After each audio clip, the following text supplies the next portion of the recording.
നമസ്കാരം. മലയാളി വാർത്തയുടെ ലൈവിലേക്ക് പ്രേക്ഷകർക്ക് സ്വാഗതം. ജിഷ വധക്കേസിലെ പ്രതിയുടെ വധശിക്ഷ സ്റ്റേ ചെയ്തുകൊണ്ടുള്ള ഉത്തരവ് പുറത്തുവന്നത് ഒരുപക്ഷെ ഞെട്ടലോടെയാണ് കേരളം കേട്ടത്. ജിഷയുടെ പ്രതിയെ പിടിച്ച അന്നു മുതൽ പ്രതിക്കൊപ്പം നിന്ന ആളാണ് അഡ്വക്കേറ്റ് ആളൂർ. ആളൂർ എപ്പോഴും ഇരയ്ക്കൊപ്പമല്ല വേട്ടക്കാരനോടൊപ്പമാണ് എന്നാണ് പറയുന്നത്. പക്ഷേ ജിഷ കൊലപാതക കേസിൽ ആളൂര് ഉറച്ചു വിശ്വസിക്കുന്നു അമീർ ഉൽ ഇസ്ലാം അല്ല ജിഷയെ കൊലപ്പെടുത്തിയത്. പോലീസ് ഈ കേസ് അല്ലെങ്കിൽ ഈ കുറ്റം അമീറിന്റെ തലയിൽ കെട്ടിവെച്ചതാണ്.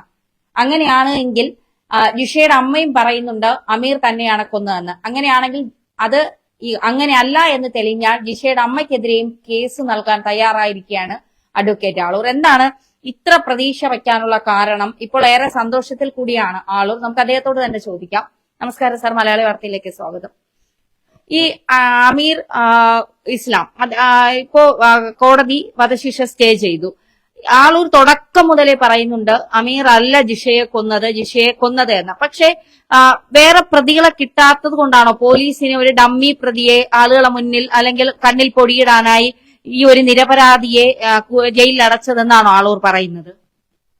നോക്കൂ, ജിഷ കേസിന്റെ നാൾ വഴിയിലേക്ക് ഞാൻ വരാം. എന്നെ സംബന്ധിച്ചിടത്തോളം എനിക്ക് ചാരിതാർത്ഥ്യമുള്ളത് ഈ പറയുന്ന കേസ് സുപ്രീം കോടതി വരെ എത്തി എന്നുള്ളതാണ്. ബഹുമാനപ്പെട്ട സുപ്രീം കോടതിയിലെ ഏതൊരു സംഘടന മുഖാന്തരമാണ് എത്തിയത്. ഞാൻ പ്രതിയെ കണ്ടിരുന്നു. അപ്പോൾ പ്രതി പറഞ്ഞതാണ് ഒരു സംഘടന സമീപിച്ചിട്ടുണ്ട്, ആ കാരണങ്ങൾ കൊണ്ട് അപ്പീൽ നൽകുമെന്ന്. ഇവിടെ പ്രധാനപ്പെട്ട ഒരു കാര്യം, ഒരു അപ്പീൽ കോടതിയിലേക്ക് ഈ പറയുന്ന പരമോന്നതമായ കോടതിയിലേക്ക് കേസ് എത്തിച്ചേരുന്നു. ഇവിടെ നാളുവഴികൾ നമ്മൾ പരിശോധിച്ചാൽ നേരത്തെ നിങ്ങൾ പറഞ്ഞതുപോലെ എന്ത് സാഹചര്യമാണ് ഈ പറയുന്ന അമീറുൽ ഇസ്ലാം പ്രതിയാകാനായിട്ട്? നിങ്ങൾക്കറിയാം, ആദ്യം അന്വേഷണം നടക്കുന്നു. അന്വേഷണത്തിന് യാതൊരു തുമ്പും ഉണ്ടാകുന്നില്ല. ഡിവൈഎസ്പിയെ മാറ്റുന്നു. അതുകൊണ്ട് അന്വേഷണ ചുമതല അന്നത്തെ IG ആയിരുന്ന സന്ധ്യ മേഡം ഏറ്റെടുക്കുന്നു. അതിനുശേഷം പുതിയ ഒരു ടീമിനെ സെറ്റപ്പ് ചെയ്യുന്നു. ആ പുതിയ ടീമിലെ ഇപ്പോഴത്തെ മലപ്പുറം SP ആയിരുന്ന ശ്രീ ശശിധരൻ അവർകള് ഉൾപ്പെട്ടുകൊണ്ടുള്ള ഒരു ടീമിനെയാണ് ഈ പറയുന്ന അന്വേഷണം ഉത്തരവാദിത്വം ഏറ്റെടുക്കുന്നത്. അന്വേഷണത്തിൽ നമ്മൾ കണ്ട പ്രധാനപ്പെട്ട കാര്യം ഇതാണ്: ഈ കേസുമായി ബന്ധപ്പെട്ട് എന്തെല്ലാം തെളിവുകളാണ് ശേഖരിക്കേണ്ടത്, ആ തെളിവുകൾ ഏതു തരത്തിലുള്ളതായിരിക്കണം. കാരണം അന്നത്തെ സർക്കാർ കോൺഗ്രസ് സർക്കാരായിരുന്നു. കോൺഗ്രസ് സർക്കാരിനെതിരെ ഒരുപാട് ആരോപണങ്ങൾ വന്നിരുന്നു. ആ ആരോപണത്തിന് ശേഷം സർക്കാർ മാറുകയും പുതിയ സർക്കാർ അധികാരത്തിലേറുകയും ഈ പുതിയ അന്വേഷണ ചുമതല പുതിയ ആളെ ഏൽപ്പിക്കുകയും ചെയ്യുന്നു. ആ സാഹചര്യമാണ് മെയ് മാസത്തിന് ശേഷം നമ്മൾ കണ്ടത്. അതിനുശേഷം ജൂൺ ജൂലൈ കാലഘട്ടങ്ങളിലെ ആരാണ് പ്രതി ഒരു അന്യസംസ്ഥാന തൊഴിലാളിയാണ് എന്നതിലെ നിഗമനത്തിലേക്ക് എത്തുന്നു. ഒരുപാട് അന്യസംസ്ഥാന തൊഴിലാളികളെ ചോദ്യം ചെയ്യുന്നു. കേരളത്തിലുള്ളവരെയും പലരെയും ചോദ്യം ചെയ്യുന്നതുമായി ബന്ധപ്പെട്ട് ഈ പറയുന്ന ഒരുപാട് തെളിവുകൾ ശേഖരിക്കുന്നു. അതിനുശേഷം ചെന്നെത്തുകയാണ് അമീറുൽ എന്ന് പറയുന്ന ഒരു തൊഴിലാളിയായിട്ടുള്ള അല്ലെങ്കിൽ മറ്റു സംസ്ഥാനത്ത് നിന്ന് കേരളത്തിൽ ജോലി ചെയ്യുന്ന ഒരു വ്യക്തി ഈ കൊലപാതകത്തിൽ പങ്കെടുത്തിട്ടുണ്ട്. അതിന്റെ സാഹചര്യങ്ങൾ ഓരോന്നോരോന്നായിട്ട് പോലീസ് സമൂഹത്തിന് മുന്നിലേക്ക് കൊണ്ടുവരുന്നു. ഇവരുമായിട്ട് മുൻപ് പരിചയമുണ്ടായിരുന്നു എന്നും അവരുമായിട്ട് വഴക്കുണ്ടായിരുന്നു എന്നും അതിനുള്ള ഒരു സാഹചര്യം ഒരു പക്ഷേ ഈ പറയുന്ന കുട്ടിയുമായി ബന്ധപ്പെടുത്തി ഈ പറയുന്ന പ്രതി കൊലപാതകം നടത്തി എന്നുള്ള ഒരു നിഗമനത്തിലേക്ക് എത്തുന്നു. അതിനുള്ള ഉപോത്ബലകമായ തെളിവുകൾ, ഒരു ചെരുപ്പ് കണ്ടെത്തുന്നു, കത്തി കണ്ടെത്തുന്നു, തൊട്ടടുത്ത ഒരാള് ഈ ചെരുപ്പുമായിട്ട് പോകുന്നത് കാണുന്നു, അലക്കാൻ നിൽക്കുന്ന ആരോ കാണുന്നു. ഇതൊക്കെ മൊഴികൾ കൊണ്ടുവരുന്നു. ഇതൊക്കെ വെച്ചുകൊണ്ടാണ് കാഞ്ചീപുരത്തു നിന്ന് അമീറുൽ ഇസ്ലാമിനെ അറസ്റ്റ് ചെയ്യുന്നത്. അറസ്റ്റ് ചെയ്തതിനു ശേഷം കോടതിയിൽ ഹാജരാക്കുകയും നിങ്ങൾ അന്ന് തന്നെ കണ്ടതാണ്. കേരളത്തിലെ അഭിഭാഷകരെ എനിക്ക് വിശ്വാസമില്ല, അഡ്വക്കേറ്റ് ആളൂരിനെ തന്നെ കേസേൽപ്പിക്കണം എന്ന് പറഞ്ഞുകൊണ്ടൊരു അപേക്ഷ ബഹുമാനപ്പെട്ട കോടതിയിൽ അമീറുൽ ഇസ്ലാം കൊടുക്കുന്നു. അതുമായി ബന്ധപ്പെട്ടാണ് കുറ്റപത്രം ആയതിനു ശേഷമാണ് അഡ്വക്കേറ്റ് ആളൂർ ഈ കേസ് ഏറ്റെടുക്കുന്നത്. അതിനുശേഷം ഒരുപാട് ആരോപണങ്ങൾ ഉണ്ടായിരുന്നു. ഒരുപാട് സംഘടനകൾ അഡ്വക്കേറ്റ് ആളൂരിനെ കൊണ്ട് കേസ് നടത്തിക്കില്ല എന്ന് പറയുന്നു. അങ്ങനെ അതുമായി മുന്നോട്ട് പോകുമ്പോൾ ഞാൻ കുറ്റപത്രം ഏതൊരു അഭിഭാഷകനെ പോലെയും ഏതൊരു ക്രിമിനൽ അഭിഭാഷകനെ പോലെയും കുറ്റപത്രം പൂർണ്ണമായിട്ട് വായിച്ചു മനസ്സിലാക്കുന്നു. ആ വായിച്ചു മനസ്സിലാക്കിയതിലെ പല തെളിവുകൾ, സാഹചര്യ തെളിവുകളും ഒന്നിനോടൊന്ന് ചേരുന്നില്ല എന്നുള്ള ഒരു സാഹചര്യമാണ് എനിക്ക് ഈ കുറ്റപത്രത്തിൽ നിന്ന് മനസ്സിലാക്കാൻ സാധിച്ചത്. വലിയൊരു കുറ്റപത്രമാണ്. സാധാരണ ക്രിമിനൽ കേസുകളെ പോലെയുള്ളതല്ല. കാരണം ഇത് കൊലപാതകം നടത്തുകയും അതുപോലെ തന്നെ സെക്സ് ചെയ്യുകയും അതിനുശേഷം പ്രൈവറ്റ് പാർട്ട് അടക്കം ശരീരത്തിലെ പല ഭാഗവും കുത്തി കീറുകയും ചെയ്യുന്ന ഒരു ആരോപണമുള്ള ഒരു കേസാണ്.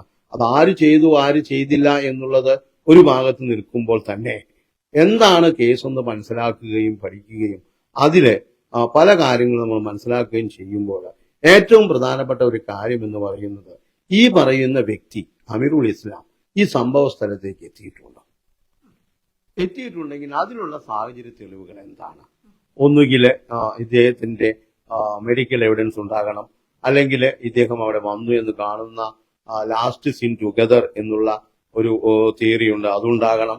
അല്ലെങ്കിൽ ഈ സംഭവം കഴിഞ്ഞു പോകുന്നത് കണ്ട ആരെങ്കിലും ഉണ്ടെങ്കിൽ ആ മൊഴികൾ ഉണ്ടാകണം.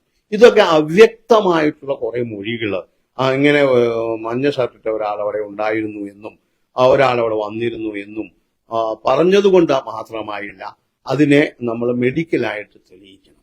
ഇവിടെ പരിശോധിച്ചപ്പോൾ കുറെ ഫിംഗർ പ്രിന്റ്സുകൾ കളക്ട് ചെയ്തു. ഈ ഫിംഗർ പ്രിന്റ്സും അതുപോലെ തന്നെ ഈ പറയുന്ന പ്രതിയുടെ ഫിംഗർ പ്രിന്റ്സും മാച്ച് ചെയ്യുന്നില്ല, ഒന്നാമത്തെ കാര്യം. രണ്ടാമത്തെ കാര്യം, ഈ പറയുന്ന കുട്ടിയെ ബാക്കിൽ നിന്ന് കടിച്ചു എന്നാണ് ഈ പ്രോസിക്യൂഷൻ വാദം. അങ്ങനെയാണ് ഉമിനീര് പ്രതിയുടെ കണ്ടെടുത്തത് എന്നൊക്കെ പ്രോസിക്യൂഷൻ വാദിക്കുന്നുണ്ടെങ്കിൽ തന്നെ ഈ കടിയുമായി ബന്ധപ്പെട്ട് അദ്ദേഹത്തിന്റെ ഈ പറയുന്ന ടീത്ത് അതെങ്ങനെയാണ് പരിശോധിച്ചത്, അതും ഈ കടിയുമായി ബന്ധപ്പെട്ട് യാതൊരു യോജിപ്പുമില്ല. പ്രോസിക്യൂഷൻ ആ തെളിവുകളും പ്രതിക്കെതിരെ കൊണ്ടുവന്നിട്ടില്ല. അപ്പോൾ പ്രതി അവിടെ ഉണ്ടായിരുന്നു എന്ന് തെളിയിക്കാൻ പ്രോസിക്യൂഷന് സാഹചര്യങ്ങൾ കൊണ്ട് സാധിച്ചില്ല. പിന്നെ കത്തി പ്രതി പറഞ്ഞനുസരിച്ചല്ല റിക്കവർ ചെയ്യുന്നത്. അവിടെയുള്ള ഏതോ ഒരു പൊന്തക്കാട്ടിൽ നിന്നും ഒരു കത്തി എടുക്കുന്നു. ഈ കത്തി എടുത്തുകൊണ്ട് അതിലെ വളരെ മൈന്യൂട്ടായിട്ട് എവിടെയോ രക്തമുണ്ട് എന്ന് പറയുന്നു. പക്ഷെ ആ രക്തം ഈ പറയുന്ന മരിക്കപ്പെട്ട ജിഷ എന്ന് പറയുന്ന പെൺകുട്ടിയുടെ രക്തവുമായിട്ട് യോജിക്കുന്നില്ല. ഹ്യൂമൻ ബ്ലഡ് ആണ്, പക്ഷേ അത് ഇതുമായിട്ട് യോജിക്കുന്നില്ല. അപ്പോൾ മൂന്ന് സാഹചര്യവും ഈ പറയുന്ന പ്രോസിക്യൂഷനെതിരാണ്, പ്രതിക്ക് അനുകൂലമാണ്. അതിനെയാണ് മിറ്റിഗേറ്റിംഗ് സർക്കംസ്റ്റാൻസ് എന്ന് പറയുന്നത്. ആ സർക്കംസ്റ്റാൻസ് ആണ് നമ്മൾ പ്രധാനപ്പെട്ട സാഹചര്യവുമായിട്ട് കോടതിയിൽ കൂട്ടിയിണക്കാനായിട്ട് ശ്രമിച്ചിട്ടുള്ളത്. അപ്പോൾ പ്രതിക്ക് അനുകൂലമായ തെളിവുകൾ. ഇനി രണ്ടാമതായിട്ട് പ്രതിയുമായിട്ട് സംസാരിക്കണം. ഒരു കുറ്റം ചെയ്ത വ്യക്തിയാണെങ്കിൽ ആ കുറ്റം ചെയ്ത വ്യക്തി ഒന്നുകിൽ കുറ്റം സമ്മതിക്കും, സാറേ നിയമപരമായിട്ട് എനിക്കുള്ള ആനുകൂല്യങ്ങൾ വേണമെന്ന് പറയും, അല്ലെങ്കിൽ കുറ്റം നിഷേധിക്കും, ഞാൻ ഈ സംഭവം പോലും അറിയില്ല, ഈ കുട്ടിയെ പോലും അറിയില്ല. ഈ രണ്ട് സാഹചര്യങ്ങളും ഉണ്ടാകാം. പക്ഷേ ഈ പ്രതി അതിൽ നിന്ന് അപ്പുറത്തേക്ക് പോവുകയാണ്. കുറ്റം ചെയ്ത് ഞാനല്ല, എന്റെ ഒപ്പം ഉണ്ടായിരുന്ന അനാറുൽ ഇസ്ലാം എന്ന് പറയുന്ന മറ്റൊരു സുഹൃത്താണ് എന്ന് വ്യക്തമായിട്ട് എന്നോട് പറയുകയാണ്. അപ്പോൾ അതനുസരിച്ചിട്ട് അന്നത്തെ ഇൻവെസ്റ്റിഗേറ്റിംഗ് ഓഫീസറും ഉത്തരവാദിയുമായിരുന്ന SP അവർക്ക് നമ്മൾ ഒരു പരാതി കൊടുത്തത് ഈ പറയുന്ന വ്യക്തിയല്ല, ഇന്ന ആളാണ് കുറ്റം ചെയ്തത്, അതുമായിട്ടുള്ള ഒരു അന്വേഷണം വേണമെന്ന്. ആ അന്വേഷണം തന്നെയാണ് ആ മരിക്കപ്പെട്ട ഈ പറയുന്ന പെൺകുട്ടിയുടെ പിതാവും പാപ്പുവും കോടതിയെ സമീപിച്ചത്. പാപ്പു പറയുന്ന കാര്യങ്ങൾ നമ്മൾ മനസ്സിലാക്കണം. അത് ആരു വഴിയാണ് എന്നുള്ളത് നമ്മളൊരു സൈഡിൽ വെക്കുമ്പോഴും സ്വന്തം പിതാവ് ഈ പറയുന്ന അമീറുൽ ഇസ്ലാം അല്ല, മറ്റാരോ ആണ് കുറ്റം ചെയ്തത്, മെഡിക്കൽ റിപ്പോർട്ടും പോസ്റ്റ്മോർട്ടം റിപ്പോർട്ടും പരിശോധിച്ചാൽ ഒരു പുനരന്വേഷണത്തിന് സ്കോപ്പ് ഉണ്ട് എന്നും പറഞ്ഞ് ഈ പറയുന്ന കീഴ്ക്കോടതിയെയും ബഹുമാനപ്പെട്ട ഹൈക്കോടതിയെയും സമീപിക്കുന്നു. പക്ഷെ അന്ന് പുനരന്വേഷണം നടത്താനായിട്ട് തയ്യാറാകുന്നില്ല. പിന്നെ അന്വേഷണ മധ്യേയും വിചാരണ മധ്യേയും കൊണ്ടുവന്ന തെളിവുകൾ, ആ തെളിവുകളുടെ അടിസ്ഥാനത്തിൽ വീണ്ടും ആണയിട്ടുകൊണ്ട് ഈ പറയുന്ന അമീറുൽ ഇസ്ലാം എന്നോട് പറഞ്ഞു, അതും വെറുതെ പറഞ്ഞ കാര്യങ്ങളല്ല, ഖുറാൻ മുന്നിൽ വെച്ചുകൊണ്ട് ഖുറാനിൽ കൈവച്ചുകൊണ്ട് അദ്ദേഹത്തോട് അദ്ദേഹത്തിന്റെ ഭാഷയിൽ സംസാരിച്ചു. അപ്പോൾ അദ്ദേഹം പറഞ്ഞു, ഞാൻ ദൈവവിശ്വാസിയാണ്, ഞാൻ ഈ കുറ്റം ചെയ്തിട്ടില്ല. ഒരു അഭിഭാഷകൻ എന്ന നിലയിൽ ഒരു പ്രതി പറയുന്ന കാര്യങ്ങൾ അതേപടി വിശ്വസിക്കാനാണ് ഒരു ക്രിമിനൽ അഭിഭാഷകൻ എപ്പോഴും മുന്നോട്ട് വരേണ്ടത്.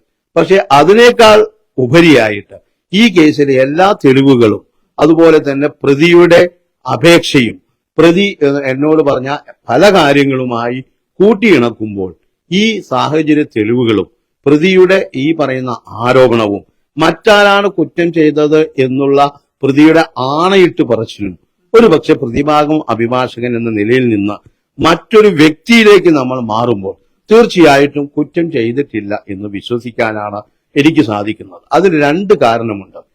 ഈ പറയുന്ന ജിഷ എന്തു വന്നാലും 10-70 കിലോ തൂക്കമുള്ള ഒരു വ്യക്തിയും ഈ പറയുന്ന അമീറുൽ ഇസ്ലാം 10-50 കിലോ മാത്രം തൂക്കമുള്ള ഒരു വ്യക്തിയുമാണ്.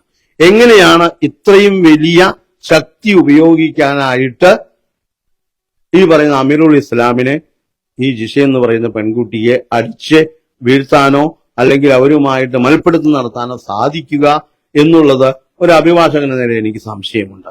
ആ സാഹചര്യങ്ങൾ കൂടി കണക്കിലെടുത്താൽ ഈ കേസിലെ ഓരോരോ തെളിവുകളും നമ്മൾ മുടി നാരിയുടെ കീറി പരിശോധിച്ചാൽ എനിക്ക് മനസ്സിലാക്കാൻ സാധിക്കും ഇതിൽ prosecution has miserably failed to prove the case.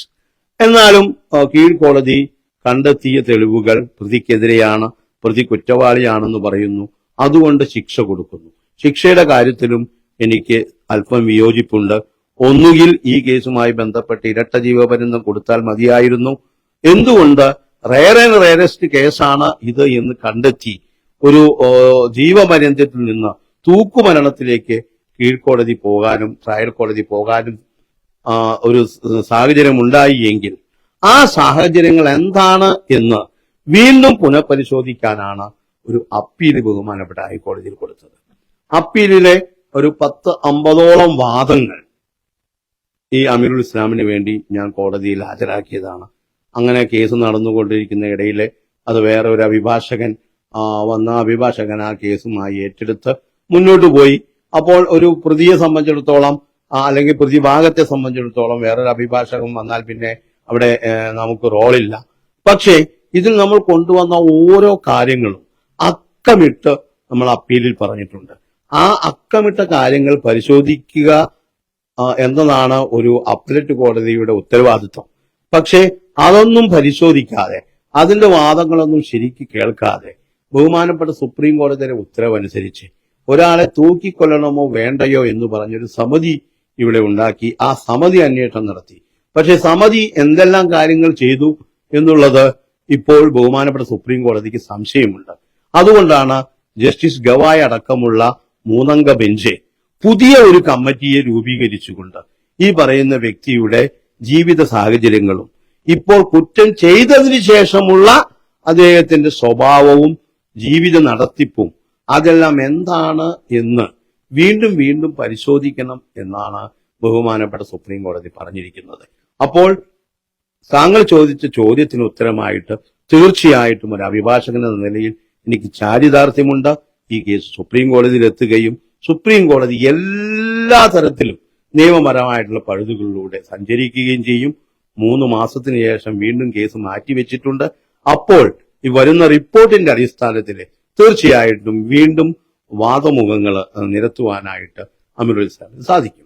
ഈ അമീറിന് 5 കോടി നഷ്ടപരിഹാരം സർക്കാർ കൊടുക്കണമെന്ന് ഇന്നലെ മലയാളി വാർത്തയോട് അഡ്വക്കേറ്റ് ആളൂർ പറഞ്ഞു. ഈ നേരത്തെ കോടതി പറഞ്ഞതുപോലെ തന്നെ വളരെ റയറായിട്ടുള്ള ഒരു കേസാണ്. അതിക്രൂരമായാണ് ഈ ജിഷ എന്ന് പറയുന്ന പെൺകുട്ടിയെ കൊലപ്പെടുത്തിയിരിക്കുന്നത്. ഈ അമീർ അല്ല എന്ന് അഡ്വക്കേറ്റ് ആളൂർ പറയുന്നു. പക്ഷെ ജിഷയുടെ അമ്മ പറയുന്നു അമീർ തന്നെയാണ് കൊന്നത്, അവനെ രക്ഷിക്കാൻ പലരും ശ്രമിക്കുന്നുണ്ട് എന്നൊക്കെ പറയുന്നുണ്ട്. അമീർ വധശിക്ഷയിൽ നിന്ന് മോചിതനാകുമോ, ഈസിയായി പുറത്തേക്ക് വരുമോ? ഈ 5 കോടി കൊടുക്കണമെന്ന് പറഞ്ഞതിന്റെ ഉദ്ദേശം എന്താണ്? നോക്കൂ, അമീറുൽ ഇസ്ലാമിനെ സംബന്ധിച്ചിടത്തോളം കൊണ്ടുവന്ന സാഹചര്യ തെളിവുകൾ എന്താണെന്ന് കോടതിയെ ധരിപ്പിക്കുക മാത്രമേ ആവശ്യമുള്ളൂ. ഞാൻ പറയാൻ ആഗ്രഹിക്കുന്നത്, ഒരു വ്യക്തിക്കെതിരെ കള്ളവായി കേസ് കൊടുത്ത് ആ കളവായ കേസ് തെളിയിക്കാൻ ശ്രമിക്കുന്ന ഒരു പറ്റം ആളുകൾ ഒരു ഭാഗത്ത് നിൽക്കുമ്പോൾ സത്യം എന്താണെന്ന് കോടതിയിൽ തെളിയിക്കുക. നമ്മൾ സാധാരണഗതിയിൽ ഗോവിന്ദസ്വാമിയുടെ കേസ് കണ്ടതാണ്. ബഹുമാനപ്പെട്ട സുപ്രീം കോടതി ഒരേ ഒരു ചോദ്യമാണ് ഗോവിന്ദസ്വാമിയുടെ കേസ് നടക്കുമ്പോൾ പ്രോസിക്യൂഷനോട് ചോദിച്ചത്. 100% അല്ല, 101% തെളിവുകൾ പ്രതിക്കെതിരെ ഉണ്ടെങ്കിൽ മാത്രമേ വധശിക്ഷ നൽകാൻ സാധിക്കുകയുള്ളൂ. ഈ കേസിനെ സംബന്ധിച്ചിടത്തോളം 101% പോയിട്ട് 10% തെളിവുകൾ പോലും പ്രോസിക്യൂഷനെ വധശിക്ഷ നൽകാനായിട്ട് കോടതിയുടെ മുന്നിൽ കൊണ്ടുവരാൻ സാധിക്കില്ല. ഓരോ സാഹചര്യവും ഈ പറയുന്ന പ്രോസിക്യൂഷനെതിരാണ്. അതുകൊണ്ടാണ് ഞാൻ പറയുന്നത്, പ്രമാദമായ പല കേസുകളിലും ചില വീഴ്ചകൾ വരുത്താനായിട്ട് ആര് ശ്രമിക്കാറുണ്ട്? പ്രോസിക്യൂഷൻ ശ്രമിക്കാറുണ്ട്. ആ ശ്രമത്തിന്റെ ഭാഗം അന്വേഷണ ഉദ്യോഗസ്ഥന് യഥാർത്ഥ രീതിയിൽ അന്വേഷണം നടത്താത്തതിന്റെ ഭാഗം, അതുപോലെ തന്നെ സാഹചര്യ തെളിവുകൾ കൂട്ടിയിണക്കാൻ ഇവർക്ക് സാധിക്കാത്തത്, ഒരുപാട് സമയത്തിന് ശേഷം പ്രതിയെ അറസ്റ്റ് ചെയ്യുക, ഇങ്ങനെയുള്ള ഓരോ കാര്യങ്ങളും സാധാരണഗതിയിൽ വീണ്ടും ഈ പറയുന്ന ബഹുമാനപ്പെട്ട സുപ്രീം കോടതി ചോദ്യം ചെയ്യപ്പെടും. രണ്ടാമത്തെ കാര്യം, അത് ഒരു കുറഞ്ഞ ശിക്ഷയായിട്ട് ഗോവിന്ദജാമിയുടെ കേസിൽ നിങ്ങൾ കണ്ടതാണ്. 302 അല്ലെങ്കിൽ 399 399 വെച്ചാൽ കൾപ്പബിൾ ഒമിസൈഡ് പോലും തെളിയിക്കാനായിട്ട് പ്രോസിക്യൂഷന് സാധിച്ചില്ല. മർഡർ അതിനുശേഷമായി വരുന്നതാണ്. അവിടെ 325 എന്ന് പറയുന്ന ഒരു വകുപ്പ് മാത്രമാണ് പ്രോസിക്യൂഷന് മർഡറുമായി തെളിയിക്കാൻ സാധിക്കാൻ വന്നത്. അതുകൊണ്ട് ഒരു റേപ്പ് എന്ന് പറയുന്നത്, റേപ്പ് രണ്ട് തരത്തിലുണ്ട്. ഒന്ന് കൺവെൻഷണൽ റേപ്പ്, രണ്ട് ലീഗൽ റേപ്പ്. ഇവിടെ കൺവെൻഷണൽ റേപ്പ് ഒന്നും നടന്നിട്ടില്ല എന്ന് പ്രോസിക്യൂഷൻ അവകാശപ്പെടുമ്പോൾ ഒരു ലീഗൽ റേപ്പ് നടന്നിട്ടുണ്ട്. Putting any instrument or any weapon inside the vagina, അതാണ് ലീഗൽ റേപ്പ് എന്ന് പുതിയ നിയമങ്ങളുടെ BNSS ആയാലും അതുപോലെ തന്നെ നമ്മുടെ പുതിയ സംഹിതയായാലും മറ്റുള്ള നിയമങ്ങളാണെങ്കിലും ഇപ്പോൾ വന്ന നിയമങ്ങളുടെയും അത് മുൻപുള്ള നിയമങ്ങളുടെയും അമെന്റ്മെന്റുകളുടെയും ആകെ തുക എടുക്കുകയാണെങ്കിൽ ലീഗൽ റേപ്പ് കമ്മിറ്റ് ചെയ്തു. ഈ ലീഗൽ റേപ്പ് കമ്മിറ്റ് ചെയ്താൽ അതിന്റെ സാഹചര്യങ്ങൾ കൂടെ തെളിയിക്കേണ്ടത് പ്രോസിക്യൂഷന്റെ ഉത്തരവാദിത്തമാണ്. അപ്പോൾ ആ ലീഗൽ റേപ്പ് നടന്നു എന്നുള്ളത്, കൺവെൻഷണൽ റേപ്പ് നടന്നു എന്നുള്ളത് പ്രോസിക്യൂഷന് തെളിയിക്കാൻ സാധിച്ചാൽ മാത്രമേ ഒരുപക്ഷെ ഈ റേപ്പ് തന്നെ നിലനിൽക്കുകയുള്ളൂ. അപ്പൊ അങ്ങനെയുള്ള രണ്ട് സാഹചര്യങ്ങൾ ഉള്ളതുകൊണ്ട് ഈ റേപ്പും അതുപോലെ തന്നെ ഈ പറയുന്ന കൊലപാതകവും രണ്ടും എങ്ങനെ കൊല നടത്തി എന്നുള്ളത് തെളിയിക്കാൻ ഒരുപക്ഷെ പ്രോസിക്യൂഷന് ഈ കേസിൽ സാധിക്കുന്നില്ല എന്നാണ് ഞാൻ മനസ്സിലാക്കുന്നത്. വീട്ടിലേക്ക് കടന്നു എന്നുള്ളതും ആ കുട്ടിയെ കഴുത്തറുത്തു കൊന്നു എന്നുള്ളതും ഒരു കേസല്ല. കുട്ടി ഈ പറയുന്ന മൽപ്പിടുത്തത്തിൽ വീണു, അതിനുശേഷം റേപ്പ് ചെയ്യാൻ ശ്രമിച്ചു, സമ്മതിച്ചില്ല, അതുകൊണ്ട് പ്രൈവറ്റ് പാർട്ട് നശിപ്പിച്ചു എന്നാണ് പ്രോസിക്യൂഷൻ കേസെങ്കിൽ ആ കേസിന് ഉപോത്ബലകമായ തെളിവുകൾ നിരത്താൻ പ്രോസിക്യൂഷന് സാധിച്ചിട്ടുണ്ടോ എന്നുള്ള കാര്യമാണ് വീണ്ടും ബഹുമാനപ്പെട്ട സുപ്രീം കോടതി വിലയിരുത്തുക. അങ്ങനെ വിലയിരുത്തി വരുമ്പോൾ പ്രധാനമായിട്ടും ഈ കേസുമായി ബന്ധപ്പെട്ട് തീർച്ചയായിട്ടും വീണ്ടും ചർച്ചകൾ നടക്കും. രണ്ടാമതായിട്ട് ഒരു ചോദ്യത്തിന് ഉത്തരം തൂക്കുമരണം വേണമോ വേണ്ടയോ എന്നുള്ളതാണ്. ഞാൻ കഴിഞ്ഞ പ്രാവശ്യം താങ്കളുടെ ചോദ്യത്തിന് ഞാൻ ഉത്തരം തന്നതാണ്. ജസ്റ്റിസ് കൃഷ്ണ അയ്യർ അദ്ദേഹം മരിക്കുന്നതിന് മുൻപ് ഒരു റിപ്പോർട്ട് കൊണ്ടുവന്നിരുന്നു. ലോകരാജ്യങ്ങളെല്ലായിടത്തും തൂക്കുമരണം ഒഴിവാക്കിയിരിക്കുകയാണ്. ശിക്ഷ വേണം എന്നുള്ളത് സത്യമാണ്. അത് തൂക്കുമരണം വരെ ആവാം എന്ന് പറയുന്നുണ്ടെങ്കിലും പുതിയ നിയമം അതിനെ അനുശാസിക്കുന്നുണ്ടെങ്കിലും തൂക്കുമരണം പാടില്ല എന്ന് ചിന്തിക്കുന്ന ഒരു 80% ആളുകളാണ് ലോകത്തുള്ളത്. കാരണം കണ്ണിന് പകരം കണ്ണ്, മൂക്കിന് പകരം മൂക്ക് എന്നുള്ള ഒരു സിദ്ധാന്തമല്ല ഇപ്പോൾ നിലനിൽക്കുന്നത്. ഒരു പ്രത്യേക സാഹചര്യത്തിൽ ഒരാൾ കുറ്റവാളിയാകുന്നു, ആ സാഹചര്യങ്ങൾ കൂടി കണക്കിലെടുത്ത്, അദ്ദേഹത്തിന്റെ ജീവിത സാഹചര്യം കൂടി കണക്കിലെടുത്ത് ആ കുറ്റത്തിന് ഗൗരവം നമ്മൾ കണക്കാക്കിയിട്ട് വേണം അതിന് ശിക്ഷ വിധിക്കാനായിട്ട്. ഇനി അടുത്ത ഒരു വിഷയം എന്ന് പറയുന്നത് എന്താണ് ജയിൽ? ദ വേർഡ് ജയിൽ എന്ന് പറയുന്നത് ഒരു വ്യക്തിയുടെ ജീവിതത്തെ മാറ്റിമറിക്കുന്നതിനു വേണ്ടി അദ്ദേഹത്തെ ഏകാന്ത തടവിൽ പാർപ്പിക്കുക, അതാണ് ജയിലിന്റെ ഉദ്ദേശം. അപ്പോൾ ജയിലിൽ ഒരാളെ കൊണ്ടുപോയി അയാളുടെ ജീവിതത്തിൽ പരിവർത്തനം കൊണ്ടുവരുന്നുണ്ടെങ്കിൽ ആ ജയിൽ എന്ന് പറയുന്ന ആ ഇൻസ്റ്റിറ്റ്യൂഷന് വളരെ വളരെ വളരെ പ്രസക്തിയുണ്ട്. ഇതിനിടയിൽ എന്താണ് 5 കോടി അമീറിന് കൊടുക്കണമെന്ന് പറഞ്ഞു? ഞാൻ അതിലേക്ക് വരാം. അപ്പോൾ ഈ കേസ് സാഹചര്യ തെളിവുകൾ കൊണ്ട് തെളിയിക്കാനായിട്ട് ഒരുപക്ഷെ പ്രോസിക്യൂഷന് സാധിച്ചില്ലെങ്കിൽ, പ്രോസിക്യൂഷൻ കൊണ്ടുവന്ന തെളിവുകൾ തെറ്റാണ് എന്ന് കോടതി കണ്ടെത്തുകയാണെങ്കിൽ എന്തിന് ഇത്രയും കാലം ഒരു പ്രതിയെ ഒരു കാര്യവുമില്ലാതെ ജയിലിൽ അടച്ചു? അദ്ദേഹത്തിന്റെ ജീവിതത്തിലെ പ്രധാനപ്പെട്ട ദിവസങ്ങൾ നശിപ്പിച്ചില്ലേ? അദ്ദേഹത്തിനെ അങ്ങനെ നശിപ്പിക്കുന്നത് അദ്ദേഹം ഒരു അന്യസംസ്ഥാന തൊഴിലാളി ആയതുകൊണ്ടാണോ? കേരളത്തിലെ സമൂഹത്തിൽ നിന്ന് പുറത്തുനിന്നുള്ള ഒരാളായതുകൊണ്ടാണോ അദ്ദേഹത്തിനെതിരെ ഇത്തരത്തിലുള്ള നീചപ്രവൃത്തികൾ ചെയ്തത് എന്ന് കോടതിയുടെ മുന്നിൽ വീണ്ടും നമ്മൾ മെലീഷ്യസ് പ്രോസിക്യൂഷന് മുന്നോട്ട് പോകുന്നു. അപ്പൊ ഈ മെലീഷ്യസ് പ്രോസിക്യൂഷൻ എന്ന് പറയുന്നത് ഇല്ലാത്ത കാര്യങ്ങൾ കാണിച്ചുകൊണ്ട് ഒരു വ്യക്തിയെ പ്രതിയാക്കുകയും ആ പ്രതി കേസിൽ കുറ്റവിമുക്തനാവുകയും ചെയ്യുകയാണെങ്കിൽ തീർച്ചയായിട്ടും കേസ് കൊടുത്ത ഈ പറയുന്ന രാജേശ്വരി അമ്മ അടക്കമുള്ള ആളുകള്, സംസ്ഥാന സർക്കാര്, അന്വേഷണ ഉദ്യോഗസ്ഥർ, പ്രോസിക്യൂഷൻ സംവിധാനം, അവരെല്ലാവരും ചേർന്നുകൊണ്ട് ആ വ്യക്തിക്ക് നഷ്ടപരിഹാരം കൊടുക്കണമെന്നാണ് പഴയ നിയമത്തിലും പുതിയ നിയമത്തിലും പറയുന്നത്. അതനുസരിച്ച് നഷ്ടപരിഹാരം നേടുന്നതിനു വേണ്ടി തീർച്ചയായിട്ടും പ്രതിക്കൊപ്പം ഒരു അഭിഭാഷകൻ എന്ന നിലയിൽ ഞാനും ഉണ്ടാകും. അത് 5 കോടി ഏറ്റവും കുറവാണ്. അതിലും കൂടുതൽ നഷ്ടപരിഹാരം വാങ്ങിക്കാനായിട്ട് ഒരു പക്ഷേ ഈ കേസിലെ പ്രതിക്ക് സാധിക്കും. പക്ഷേ സാഹചര്യങ്ങൾ, മിറ്റിഗേറ്റിംഗ് സർക്കംസ്റ്റാൻസസ് പ്രതിക്ക് അനുകൂലമാകണം, പ്രതിക്ക് അനുകൂലമായിട്ടുള്ള തെളിവുകൾ ഉണ്ടാകണം. അങ്ങനെ ഉണ്ടാകുന്ന സാഹചര്യത്തിൽ 5 കോടിയിൽ കുറയാത്ത നഷ്ടപരിഹാരം തരാൻ രാജേശ്വരി അമ്മയും അതുപോലെ തന്നെ സർക്കാരും സംസ്ഥാന സർക്കാരും അതുപോലെ അന്വേഷണ ഉദ്യോഗസ്ഥരും ഉത്തരവാദിയാണ്. തീർച്ചയായിട്ടും ജിഷ കൊലപാതക കേസിൽ ഒരുപാട് കാര്യങ്ങൾ പുറത്തു വരേണ്ടതുണ്ട് എന്ന് നേരത്തെ തന്നെ അഭിഭാഷകൻ അഡ്വക്കേറ്റ് ആളൂർ പറയുന്നുണ്ടായിരുന്നു.